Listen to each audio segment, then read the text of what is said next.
Hi, it's Dan with EUJUICERS.COM, coming to you as always from our offices here in the heart of Europe.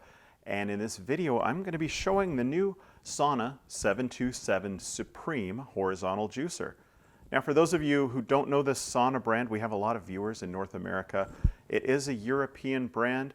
It's made in South Korea, the same place where the other premium brands like Omega, Hurom, Angel are made.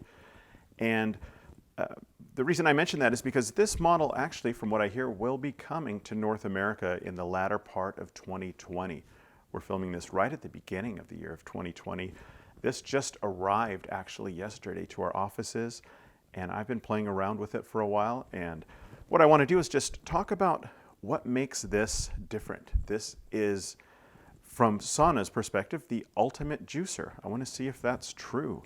Basically, they've thrown every feature, looked at different juicers, found the best features from different ones, combined it all into this unit.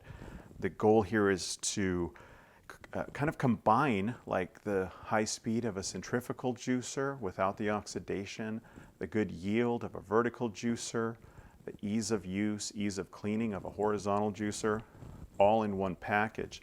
So what I'll be doing in this video, I'm going to talk about what features they've added, what makes this juicer different, and then I'm going to actually juice a bunch of things. Make about 7 juices, I think. I want to try the homogenizing screen as well. That would be nut butter, sorbet, and maybe even pull out the oil extractor if I've got one around here. Try that out as well. Take a look at cleaning as well. And as always, I'll have a timeline pinned to the first comment, so if you want to jump somewhere, just do that right below. So what I'd like to do first is look at the features. They call this the Supreme, the Ultimate. I don't have final pricing yet, but from what I understand, it's going to be at the high end of the market, up there, for example, with the Kuving's Evolution, the high end of the single auger juicers, still probably half the price of an Angel. And you know, any juicer, it starts with the motor. Juicer's simple. It's a motor turning an auger that's pressing produce against a screen and squeezing it out. That's the concept behind it. And the motor in the Sauna Supreme 727 is a brushless DC motor. Most juicers just have a standard motor that's completely different. The advantages of this kind of motor, on the one side, they're much more expensive. They cost about 3 or 4 times more than a standard motor. But the benefits are, for one thing, they're a lot lighter.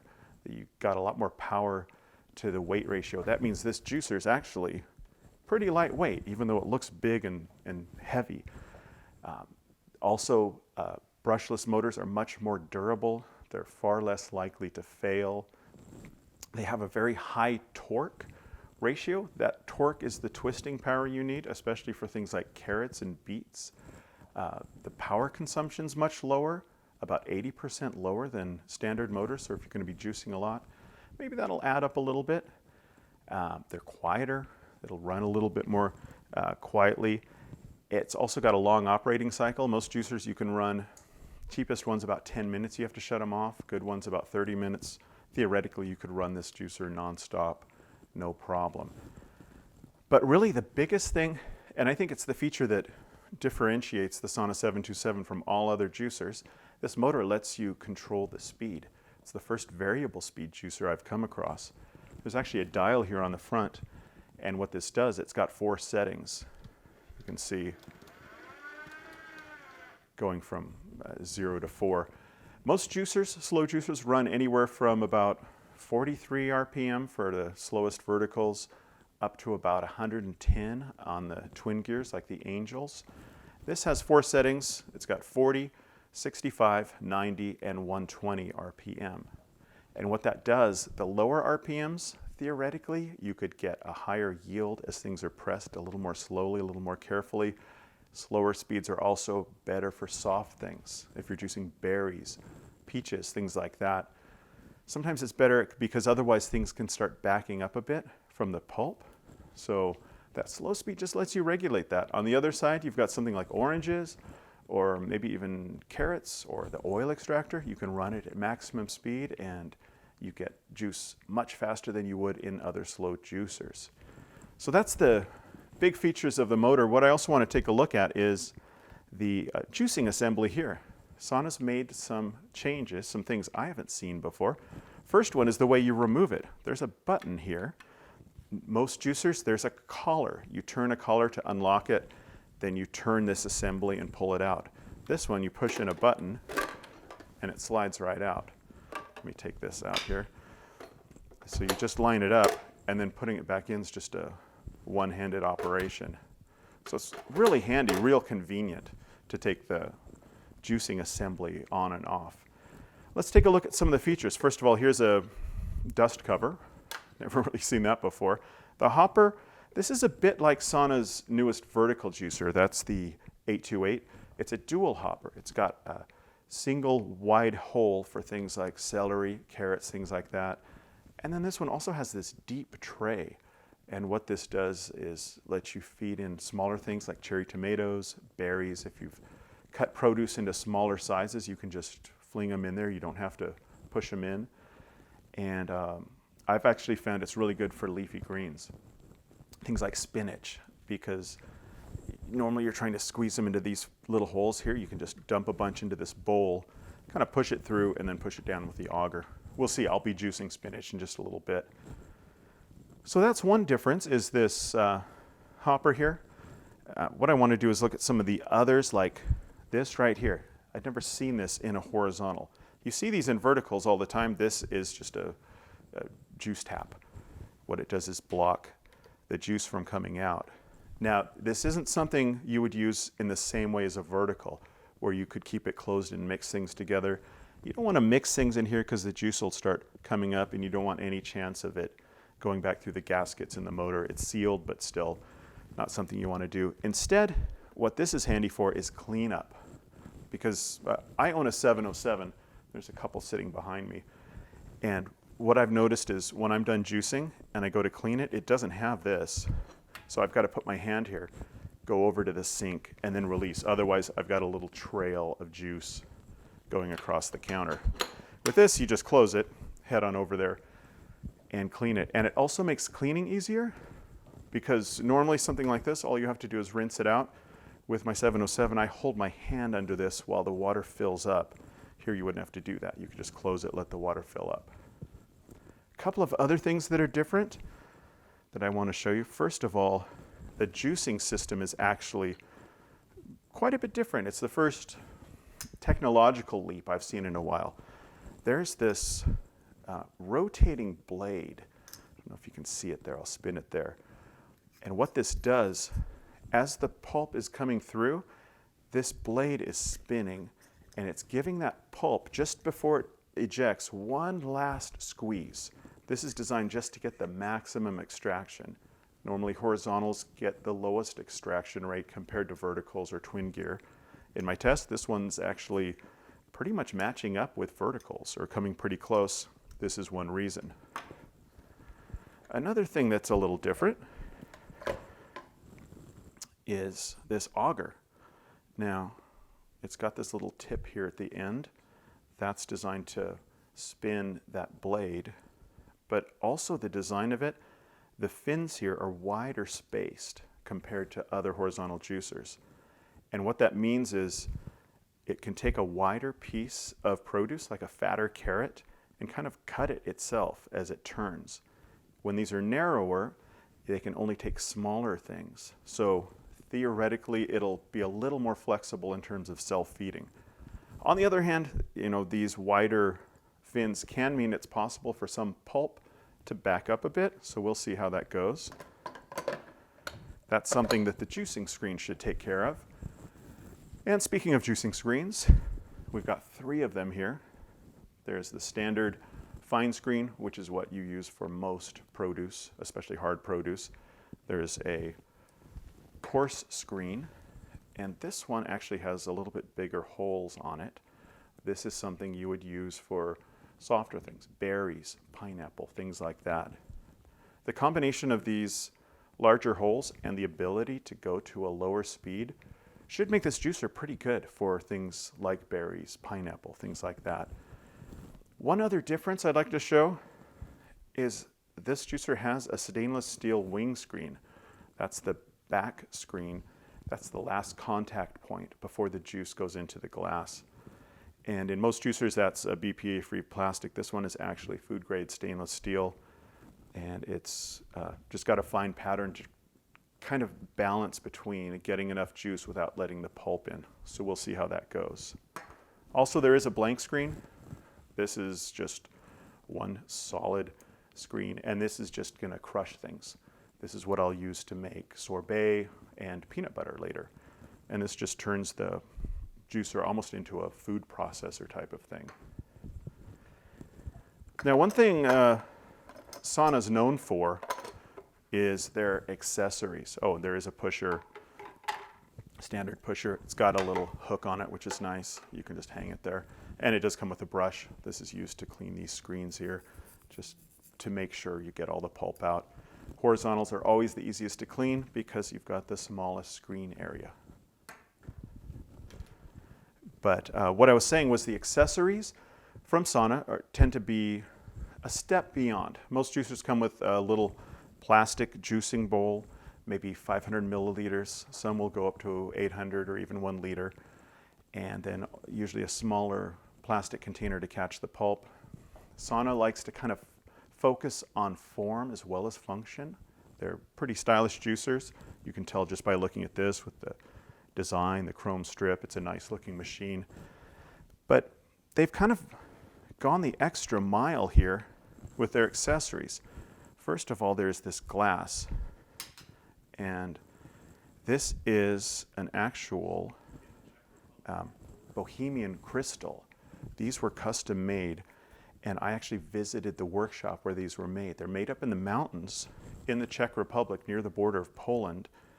And these, I watched it. These guys pull out the glass, they form it by hand, they shape each one by hand, and then the Sauna logo, Sauna Supreme, is sandblasted on there. It's really solid, it's very heavy. This holds about 600 milliliters, if I understand right. It fits perfectly under here. So the thinking here was you could juice directly into your glass, you're ready to go. From what we hear, most people tend to juice for themselves. If you do want to juice larger quantities, you could put a bigger, like a 1 liter Pyrex bowl under there.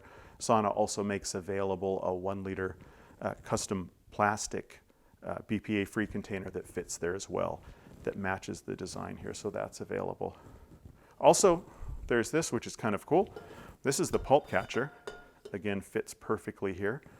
And this is made from food-grade stainless steel.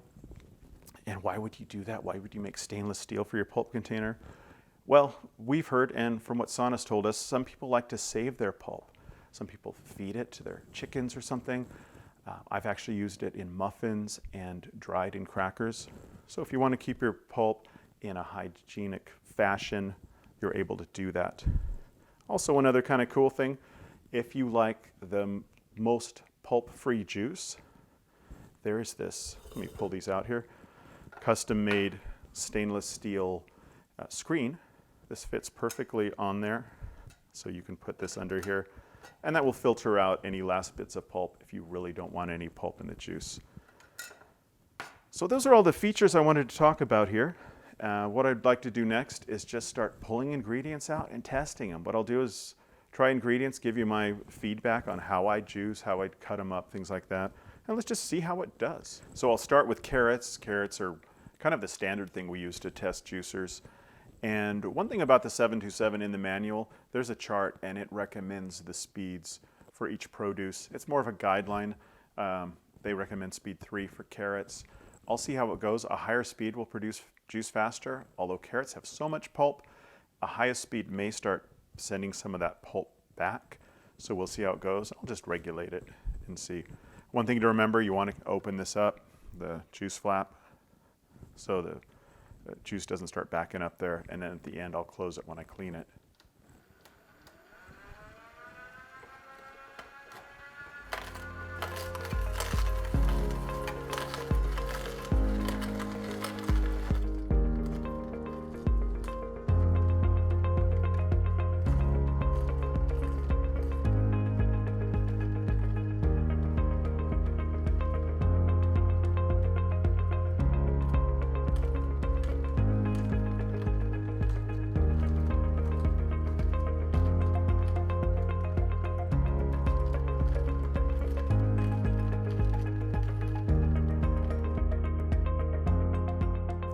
So one thing I noticed doing the carrots, I played around a little bit with the speed at the end.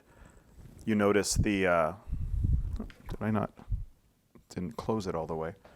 You notice at the end, I sped it up to the high speed to get the, all the last pulp shot through the juicing chamber basically. What I did was I ran it at speed 3. It's a pretty fast speed. That's 95 RPM. Most juicers horizontal run at about 60. And because of those wide fins, some of the pulp was backing up just a bit. I just pushed it through, and at the end I put it on full speed. It sucked it all through. So it did pretty well, went fast. I'm gonna clean it up and move on to the next ingredient. Next up, I'm gonna try oranges, and I'm gonna run it at full speed. Oranges have such a high juice content, I should be able to run it maximum, no problem. I'm also gonna use the fine screen, which will give the maximum juice output.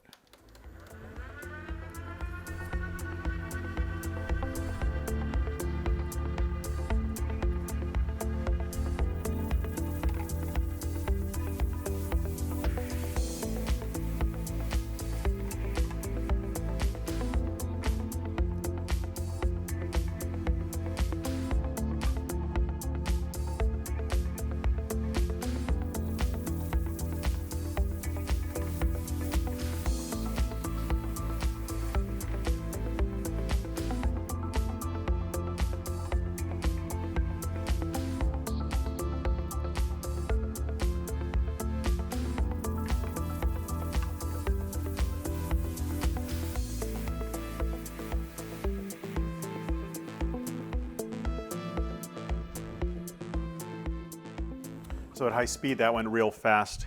Make sure this time to close the juice flap all the way. Yeah, there.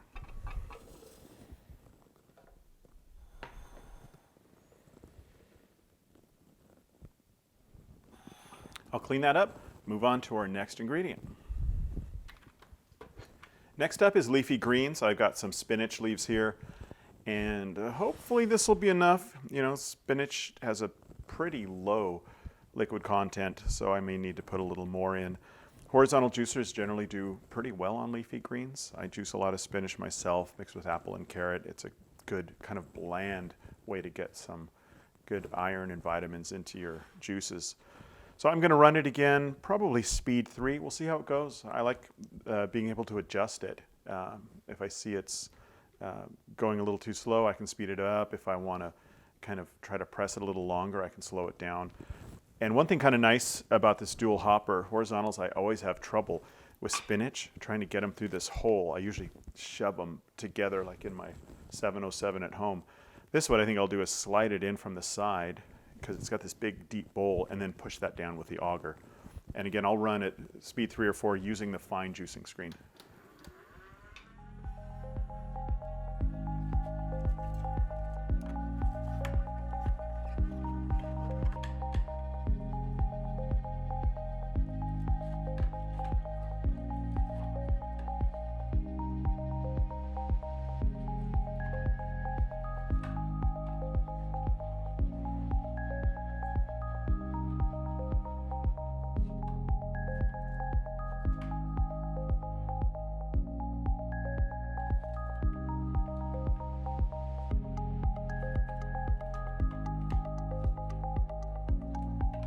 So what I did with that, I did have to add some baby spinach at the end just to get a full glass. Normally you wouldn't, well, maybe some people would, but I wouldn't glass just pure, juice just pure spinach. That's pretty intense flavor. One thing I did notice is the quality of the ingredients do make a difference. That first big leaf spinach was a little older, a little slimier, wasn't juicing as well. The baby spinach was a lot fresher, juiced really well. You can also notice a couple of things. First of all, interesting shape of the pulp coming out here. These little tubes. It's fairly dry too for greens. Greens tend to stay pretty wet. I also adjusted the speed. I was running at speed 3, but because it was taking so long to feed spinach, spinach is just a kind of labor intensive, you know, to put it in here, shove it down. That's going to be the case with any juicer. I thought I'd slow it down to speed 2 and then even speed 1 to minimize foaming, because spinach does tend to foam. And you can see there is some foam here. I could have also put the sieve on. That would have eliminated the foam as well. But it did a pretty good yield. It was pretty fast. And again, it was nice to have that flexible speed to go slower while I'm feeding, and then at the end speed it up.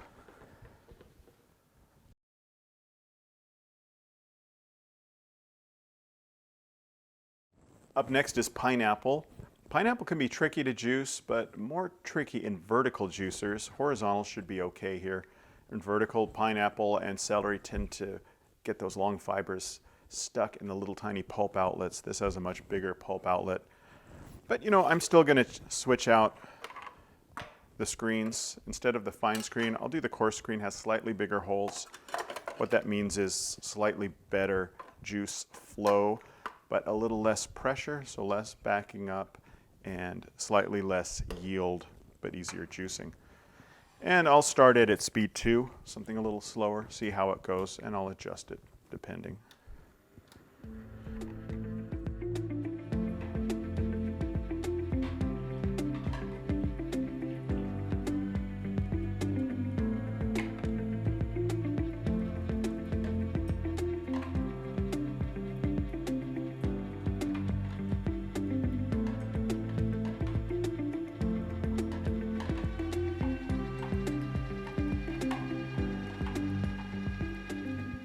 Want to make sure to close that seal, not like I did with the carrots when I didn't close it all the way and it dripped a little.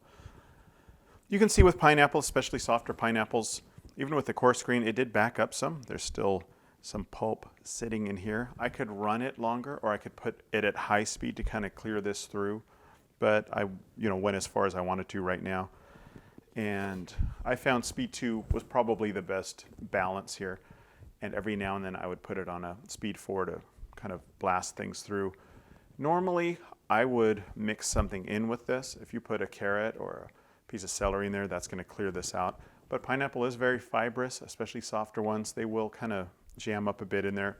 Yet still, I got a full glass of juice out of these pineapple chunks. Let's take a look at it here. It did get a little foamy when I ran it at full speed. When I was running at the lower speed, it wasn't a problem.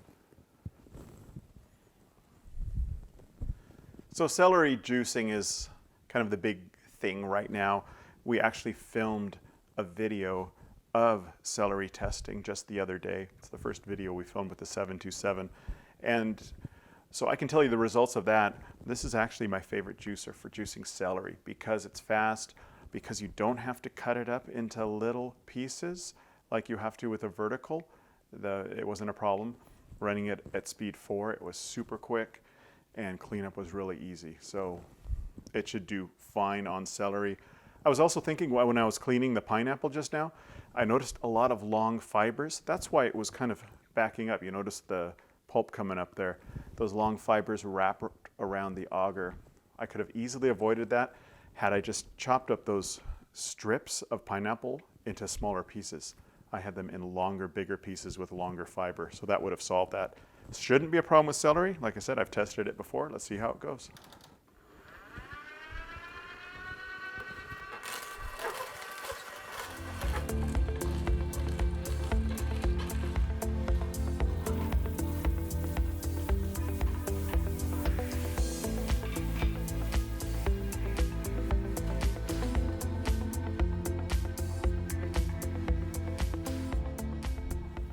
You can see why I thought this was my favorite juicer for celery. You can see it actually was self-feeding. It's pulling them in. Those wider ribs there on the auger give it enough space. So for most of these, especially these smaller bits of celery, it just pulled them right through. Running at full speed was super fast. And in that other test, I'm not doing yield tests today. This is more just a presentation of the juicer. But when I did test the yield, surprisingly, horizontals always have fairly significant less amount of juice compared to verticals. This actually beat our best vertical, just almost exactly the same. Got 580 milliliters versus 570, but that's pretty impressive for a horizontal. And again, like I said, they're super easy to clean up. No backup, no jamming. And because I ran at full speed, I got a slight amount of foam on the juice. I could have easily run at speed 3 or 2. Wouldn't have taken very much longer, but it was really fast to juice.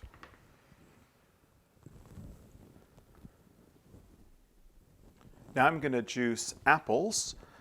We always recommend firm, juicy varieties, especially these, Granny Smith. Those are my favorite for juicing. They're also a little more tart, maybe not as sweet as you're used to, but they tend to hold up a little better. All apples are going to oxidize, they're going to foam, but these ones with a little high acid content, it'll be less. It's less likely to turn brown and foam up. And one tip you can do, if you've got a lemon, squeeze a little bit of lemon or lime into your apple juice. That'll keep it fresher longer. Also recommend cutting them when you're juicing because, again, apples will oxidize. They'll start turning brown. Best to have it at the freshest part. I'm going to run it at a lower speed. I'll start it at speed 2 using the fine screen. The speed 2 will minimize the oxidation, maybe even speed 1, and the foaming because, like I said, apples are really prone to foaming. I could also use that little metal sieve here if I wanted to keep any foam out.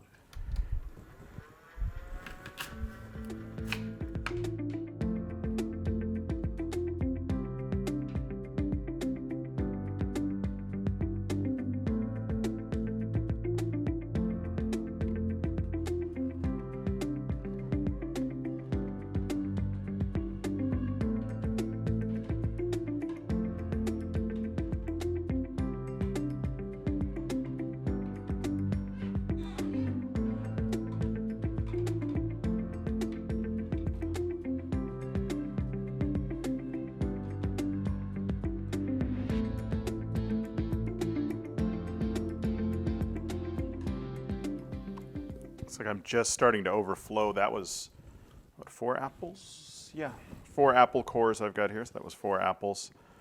Let's see if I can get it out without scraping too much foam. I played around with the speed a little bit. I was at speed 2 most of the time. I tried it at speed 1. Seemed to reduce the foaming a bit, but I'm kind of impatient. Bumped it up to speed 3. It just sucked those apples right through. But again, I would have used the sieve, or I could always just scoop off the foam if it's something you don't like. Just dump it in here. But again, normally I use apples in a mix, like with carrots and spinach.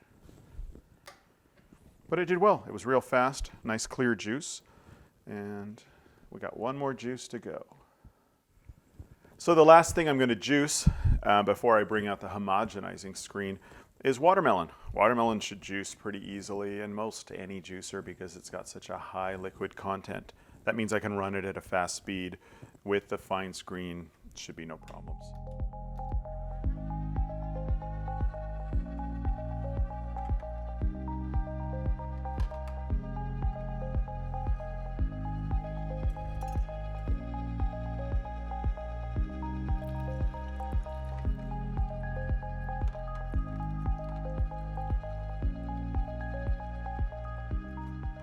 I forgot to open the juice flap when I first started that.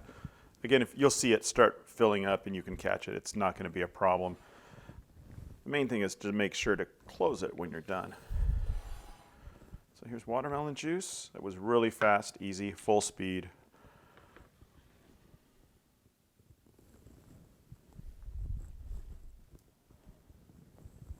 So what I want to do next is show you how to clean this juicer. Horizontals clean pretty easily. This is the easiest one I've found probably to clean, mainly because you can close this bottom piece here and because it's so easy to take apart here.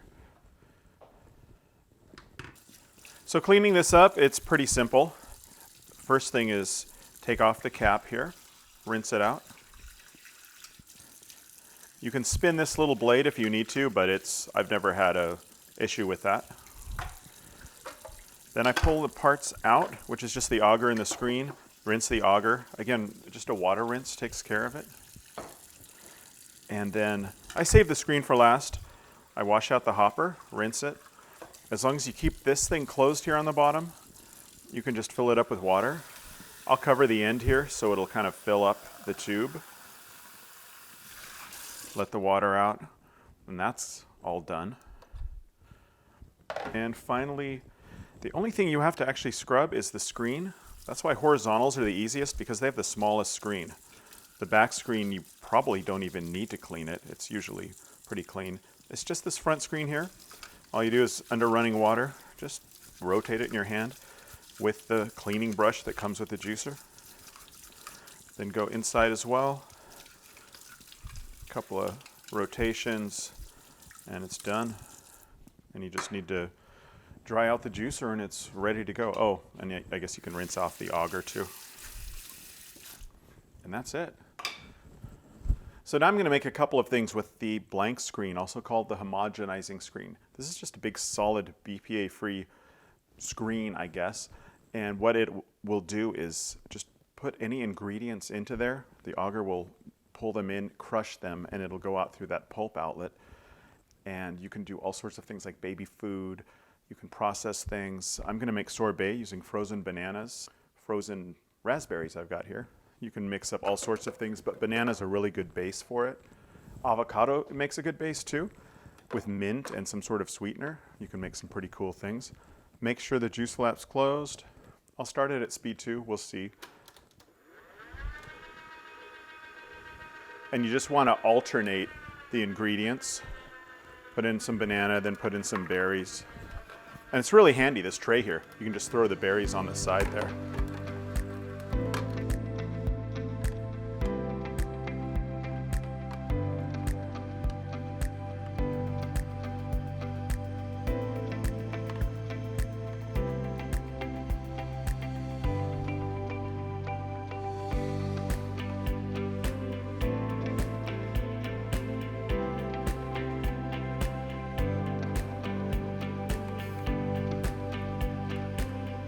Notice how it comes out in these sort of cool strings. You might like it just that way. You could also, like I said, stir it together and make sort of a swirled ice cream. It's up to you. But I kind of like the way it comes out like this. It's really good with blueberries as well, and it just makes a good consistency. You can see here it's a really ice creamy consistency. Just make sure to eat it fast or put it in the freezer because it will melt fairly quickly. So I'll clean that up and then move on. Try to make some nut butter with some peanuts. Another thing you can do with a horizontal juicer is make nut butters from peanuts, almonds, cashews, even sunflower. I've been making sunflower butter lately for my daughter because she's allergic to nuts, and sunflower seed butter is non-allergy causing. To make peanut butter is pretty simple. All you want to do is get some peanuts. You need to get roasted peanuts and salted depending on how much you like salt. Sometimes the ones we buy have too much salt and you end up with way too salty peanut butter. And unlike a blender, where a blender will create heat and make kind of a sticky peanut butter and make the oils naturally, this is using a cold press method, so you need to add oil to it. A few tablespoons. Just depends how oily you like your peanut butter. You can also run it through the machine multiple times, but that does make it messier to clean up. If you only run it through once, it's a lot easier to clean. So I generally add a little more oil, run it through the machine once, and then stir up what I've got. So I've put in, I don't know how much that was, a few spoons worth of oil. Mix it up, and then I'll just ladle this into the nice big feeding tray here. I'm not sure what speed to run at. Again, make sure the juice flap's closed. Make sure you're using the blank screen. I'll start it around speed 2, see what happens. You don't want to overfeed it, but it should handle it fine.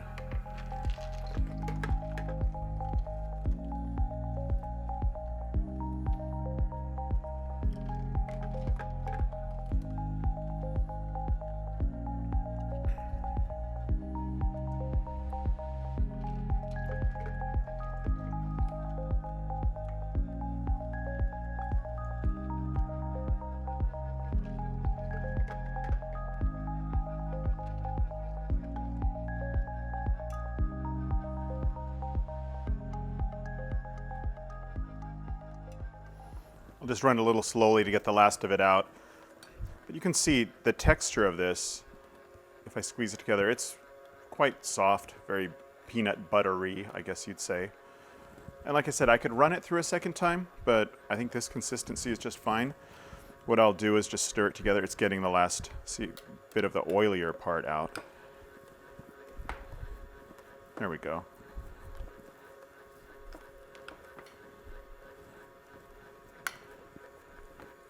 You can also add more oil if you want a more liquid consistency. But I think this is quite a good consistency here. Might even be able to speed this up. Yeah.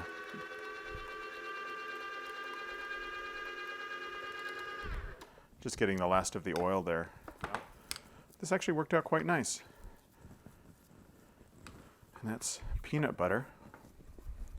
So now I'm gonna, yeah, I do have an oil extractor sitting over there, so I'm gonna clean this up. It's a little trickier to clean up peanut butter or nut butters just because of the oil. All you have to do is run it under hot water.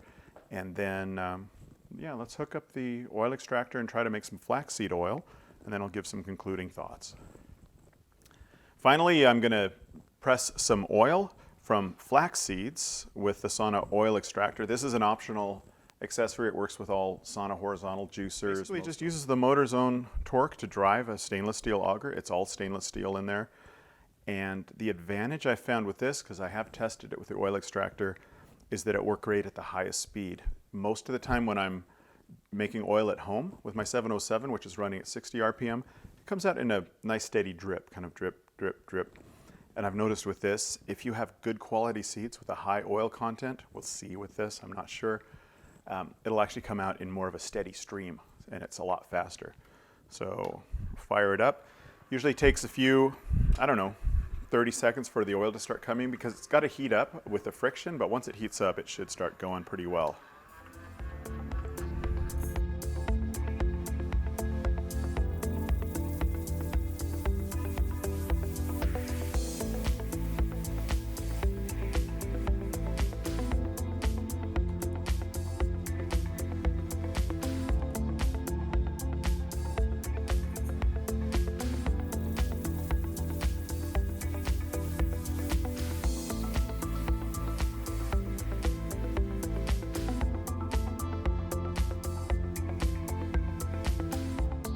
So I went through, I don't know, half a bag, a pretty big bag of flax seeds.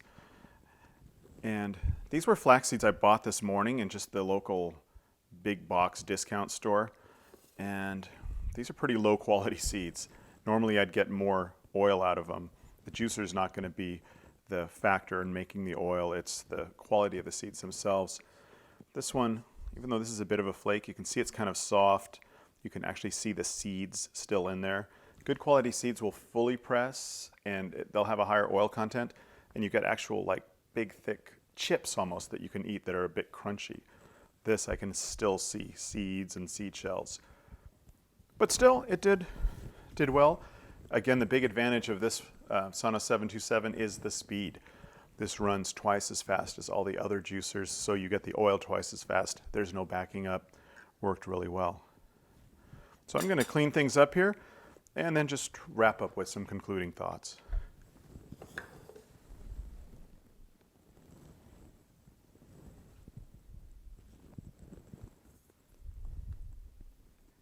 So that'll wrap up this introductory video, just kind of showing what the Sauna 727 is all about and what it can do. You can see we made a lot of juices here: carrot, orange, spinach, pineapple, celery, apple, watermelon, and flaxseed oil. There's also that peanut butter sitting in the back room. So what did I think of it? You know, I've been using this for a couple of days. I actually like it quite a bit. I think it does reach that ultimate juicer claim they say. It's the yield, while I didn't test the yield today, I have tested yield with some other things, and it does yield quite high, comparable to a vertical, which is pretty rare for a horizontal. Super easy to use, really easy to clean. And all these little details, you know, I really like this little spinning blade at the end. It's just getting that last little squeeze of juice is nice. This flap here is really handy to go clean the juicer. This feeding tray is nice to have this wide opening for me, especially for leafy greens. But I think the real feature on this machine would be that motor inside, that unlimited, you know, usage time. Just run it nonstop if you want, and especially the variable speed. With the celery, man, it made a difference. Juice celery just as fast as you can in a centrifugal, but with the nice cold press results. So that will wrap up a first look at the Sauna 727. Hope you liked this video. Please leave any comments below. Otherwise, I'll see you next time. I'm Dan with EUJUICERS.COM.